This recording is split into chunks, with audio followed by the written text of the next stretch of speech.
G'day folks. Well, for tonight's video we're also going to look at this Belgium made Phillips television. Well, it's supposed to be made in Belgium, it says it on the sticker. I believe it's a standard definition plasma, so I don't think parts from this will interchange with this one here. Though thanks to all the comments I got on it, I think it was the Tech Knight who got me onto the idea that buffer board might be short. Power supply's probably coming down because of it. And somebody else pointed out that this is a replacement power supply, and yeah, if you decipher that date code, it is actually 2009, when the rest of this is 2006. So it's had a new power supply in it, and now it's gone out again, and yeah, probably this buffer board. So yeah, who knows. There's another one. I'm guessing there's two buffers or something. I don't really know how these work. I need one of those TV repair bibles for plasmas. I got one many years ago when I was doing CRT televisions and VHS players. It was about that thick, and yeah, it's the size of a phone book, and that was invaluable for learning about how it all worked and how to do basic repairs and advanced repairs, that sort of thing. But yeah, we'll plug this one in first. I don't know if Jay's had any playing around with it. I think he just said it didn't work, so I'll turn it around, plug it in and see what it does. Alrighty, let's see what happens.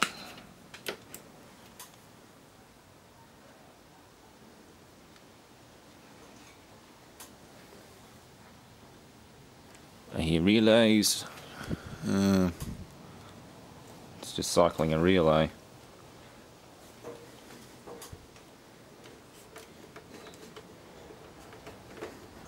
Buttons up there. Yeah, you just hear a relay click every now and then.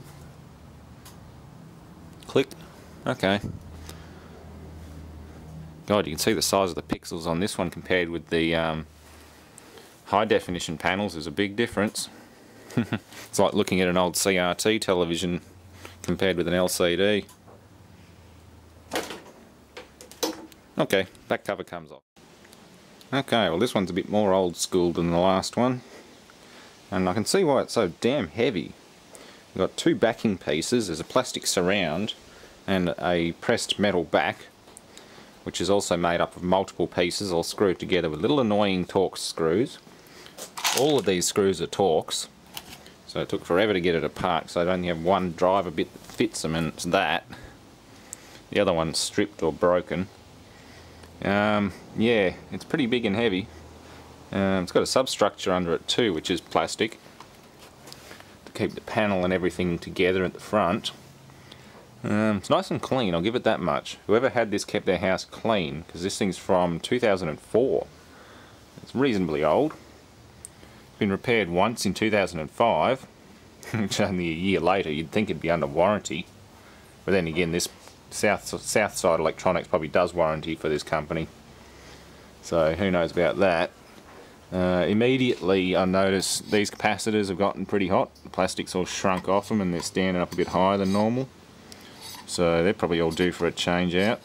Even a tiny little heatsink on that little 8-pin IC. It's kind of cute. Further down in the power supply, everything looks pretty good. Buffer boards and things, well god, where do you start? Is it even worth trying to get into fixing those when it's only a standard definition plasma? Up here, well, more caps. Yeah, even those ones there, don't know. I'll power it up again and try and work out where that clicking's coming from.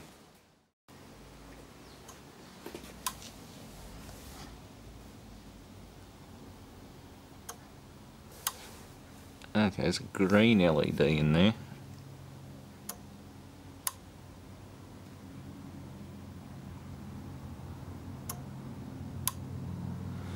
Trying to start up.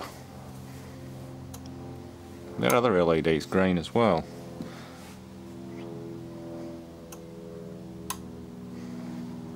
Interesting. Who knows? I suppose it's staying on long enough I can get a multimeter onto it and see what the voltages are like. But those caps in there are kind of suspicious. Looks like they've gotten hot. Oh well. I'll have a poke around, and I'm sure I'll get lots of comments on this video as well. People who've dealt with these before. I mean, it's been around a long time, so who knows. Power supply model on this one, can't really get to, can I? Yeah, it's under that big bloody digital can. There's a digital board right under there, and then there's also this bloody can. It's nothing special either, it's just got standard VGA input, component, SCART, regular antenna tuner. This thing's really just a piece of crap.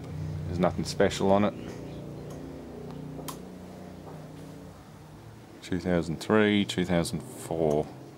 It's another reason why it's so heavy. It's got the die-cast backing on the panel.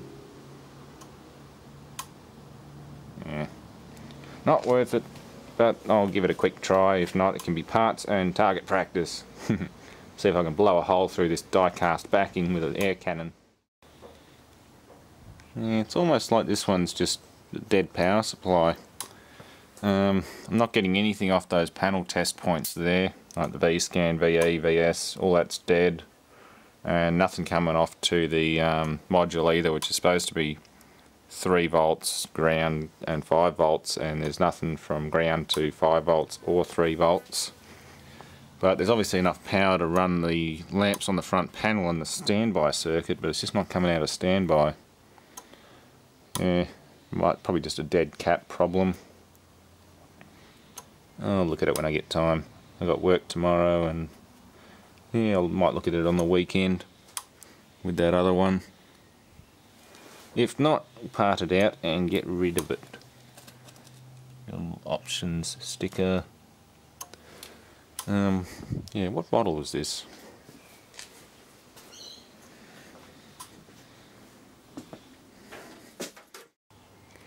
Yeah, okay, it's a 42 PF 9945/69. So if that helps, I'll Google that number anyway and just see if there's any info on faults. Someone's got to have fixed one of these before and put some info online. It just seems like the power supply is not coming out of standby.